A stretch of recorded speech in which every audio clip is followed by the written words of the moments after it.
राज्य व्यवस्था से बिहार विधान परिषद की 24 सीटों के लिए चुनाव की घोषणा कर दी गई है, लेकिन मुख्यमंत्री नीतीश कुमार का समाज सुधार अभियान चलने के कारण मंत्रिमंडल सचिवालय के अपर मुख्य सचिव संजय कुमार ने सभी अधिकारियों को निर्देश जारी किया है कि इस एमएलसी चुनाव में जो भी मतदाता चुनाव में पात्रता रखता है, उनके निर्वाचन क्षेत्र में अगर चुनाव हो रहा है और जो भी जीविका समूह की महिलाएं वे उस जिला में जहां मुख्यमंत्री का समाज सुधार अभियान है और वहां के वोटर लिस्ट में वो पात्रता रखती हैं और वो इस कार्यक्रम में शामिल नहीं होंगे, लेकिन जिले के अधिकारी विधि व्यवस्था से संबंधित मामलों पर पूरी तरह नजर रखेंगे और उसका संचालन करते रहेंगे।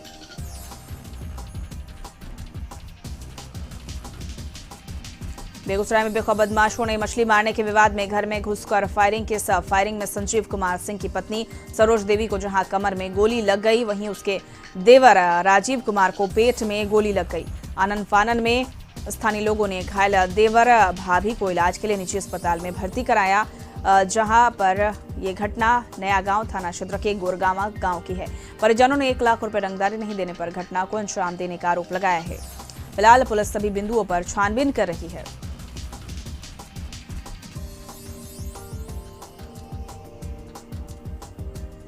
पटना से लापता पावापुरी मेडिकल कॉलेज का छात्र मनोज कुमार ठाकुर नशे की हालत में पटना के धनरुआ में मिला। पुलिस की शुरुआती जांच में वो नशा खुरानी गिरोह का शिकार हो गया। मनोज कुमार ठाकुर पटना में परीक्षा देने के बाद नालंदा के लिए निकला था, लेकिन इसी दौरान जिस गाड़ी से वो नालंदा जा रहा था उस गाड़ी के लोगों ने नशा खिलाकर उसके साथ लूटपाट कर लिया। मनोज कुमार ठाकुर को पुलिस ने बरामद कर लिया है, उसका इलाज कराया जा रहा है। उसके बाद पुलिस उससे पूछताछ करेगी। मनोज कुमार ठाकुर के लापता होने का मामला जक्कनपुर थाने में शुक्रवार को दर्ज हुआ था।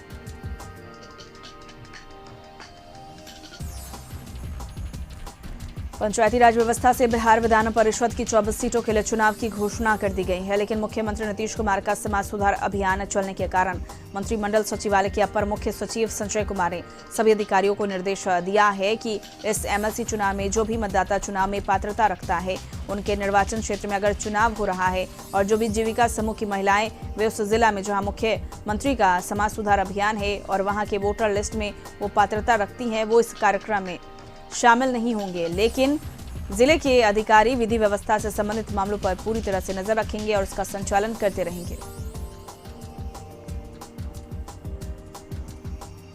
बोकारो के पिपरा तांड में एक अनियंत्रित कार ने 2 युवकों को कुचल दिया। दोनों चास मुफस्सिल थाना क्षेत्र के कुंवरपुर के निवासी हैं। बताया जा रहा है कि कार की रफ्तार इतनी तेज थी कि दोनों को कई मीटर दूर तक घसीटते चला गया।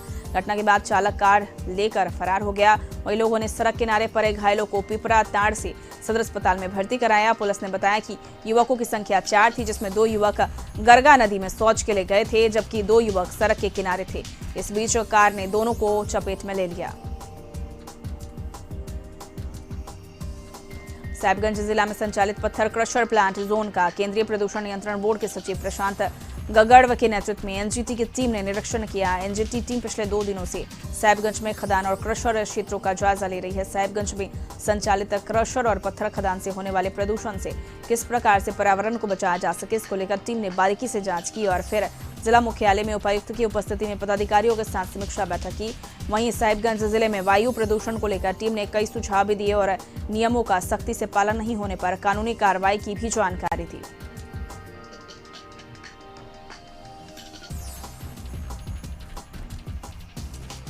दक्षिण पूर्व रेलवे की जीएम अर्चना जोशी ने सरायकेला खरसावां जिले के चांडिल रेलवे स्टेशन पहुंची, जहां वे करीब आधे घंटे तक चांडिल रेलवे स्टेशन में ठहरी और रेलवे स्टेशन का निरीक्षण किया। इस दौरान उन्होंने चांडिल रेलवे स्टेशन स्थित वीआईपी लॉन्ज और पीडब्ल्यूआई ऑफिस में रेस्ट रूम का उद्घाटन किया। जीएम ने ट्रैक मशीन, वेल्डिंग मशीन के टेस्टिंग की भी जानकारी ली।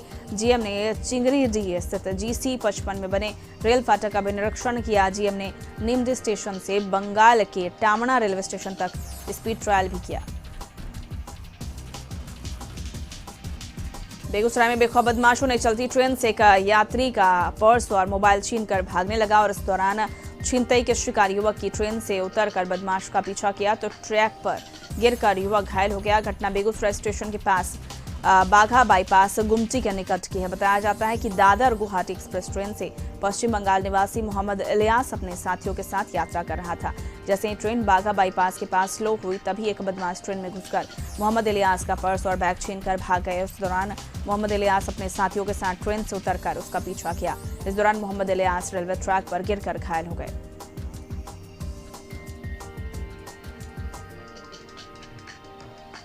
गढ़वा के कांडी प्रखंड के हरिहर पुरोपी क्षेत्र में अवैध बालू खनन और ढुलाई जारी है।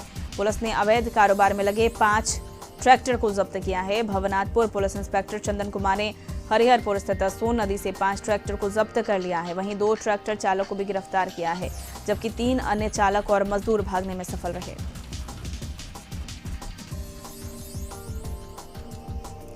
मुंगेर के साफियाबाद के पास सड़क हादसे में एक बाइक सवार की मौत हो गई। गश्ती के दौरान पुलिस को पावर स्टेशन के पास एक अपाची बाइक के नीचे युवक दबा मिला था, जिसको अस्पताल में भर्ती कराया गया, लेकिन डॉक्टरों ने इसे मृत घोषित कर दिया। मृतक युवक गोलू फरीदपुर फारी क्षेत्र के जगदीशपुर का रहने वाला था, जो जगदीशपुर से तारापुर अपने रिश्तेदार के घर जा रहा था।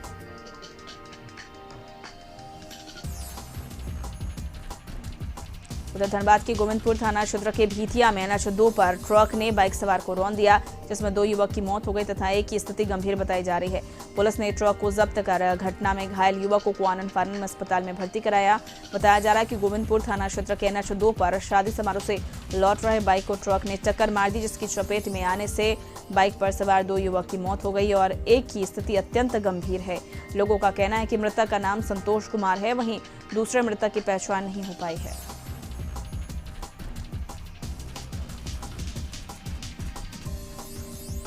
मोतिहारी इंजीनियरिंग कॉलेज के छात्र की 2 मार्च को बस से कुचलकर मौत हो गई थी और इसके बाद आक्रोशित छात्रों ने हंगामा किया। वहीं जाप सुप्रीमो पप्पू यादव ने इंजीनियरिंग कॉलेज के प्रिंसिपल पर कार्रवाई करने की मांग की, साथ ही मृतक छात्र के परिजनों को 25 लाख रुपए मुआवजा देने की मांग की है। वहीं सड़क जाम करने वाले छात्रों के खिलाफ दर्ज कराए गए प्राथमिकी को लेकर जिला प्रशासन को कटघरे में खड़ा किया है।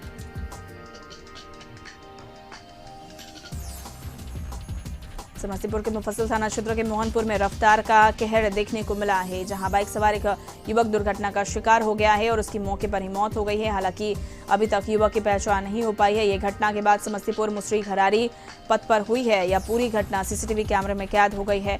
बताया जा रहा है कि युवक बाइक के साथ 100 मीटर तक घसीटते चला गया। जानकारी के बाद मुसरी घरारी से समस्तीपुर की ओर बाइक सवार युवक तेजी से बढ़ रहा था और इसी दौरान बाइक अनियंत्रित होकर डिवाइडर से टकरा गई, जिसके बाद वो काफी दूर तक घसीटते हुए चलता गया और मौके पर ही उसकी मौत हो गई।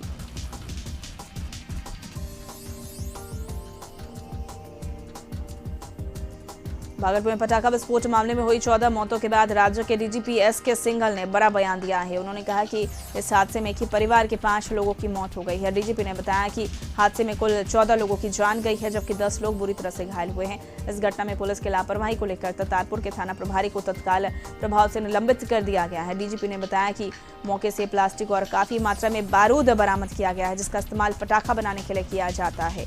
पटाखा बनाने का लाइसेंस नहीं होने के बाद भी अवैध तरीके से घर में पटाखा बनाया जा रहा था, जो कि गंभीर जांच का विषय है। उन्होंने कहा कि लीलावती देवी का परिवार पटाखा बनाने का काम करता था। मुजफ्फरपुर में मोतियाबिंद के ऑपरेशन के बाद आंख गंवाने वाले 19 पीड़ितों के बीच 1-1 लाख रुपए की सहायता राशि वितरित की गई।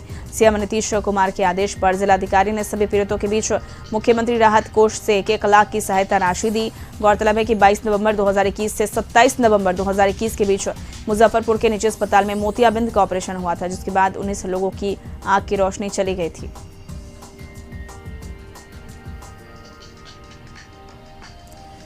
उधर कटिहार में 2 लोगों को ठग ने पिटाई कर दिया और बताया जा रहा है कि स्टेशन से आने वाले मजदूरों को जांच अधिकारी बनकर ठगते थे। इस दौरान 8 मजदूरों के ठगने के दौरान दोनों ठगों पर शक हुआ। उसके बाद दोनों की पिटाई कर दी गई। ठग झारखंड के रहने वाले बताए जा रहे हैं। बेगूसराय के रेड लाइट एरिया में 6 वर्करों को स्वरोजगार और शिक्षा से जोड़ने के लिए 1 दिवसीय कार्यशाला का आयोजन किया गया। अमृत महोत्सव के मौके पर प्रधानमंत्री स्वरोजगार सृजन योजना का 1 दिवसीय शिविर का आयोजन किया गया। इस मौके पर अपर जिला सत्र न्यायाधीश अनवर शमीम ने कहा कि शिक्षा के साथ हर मौलिक अधिकार को प्राप्त करना आपका भी अधिकार है। जीवन की सोच को बदलने का बेहतरीन मौका है। आप भी सकारात्मक सोच के साथ आगे बढ़े। नागरिक कल्याण संस्थान के सचिव संजय गौतम ने कहा कि देह व्यापार को छोड़ने का प्रतिज्ञा ले। आपका भी परिवार सम्मान के साथ जिए, इसलिए स्वरोजगार को अपनाएं।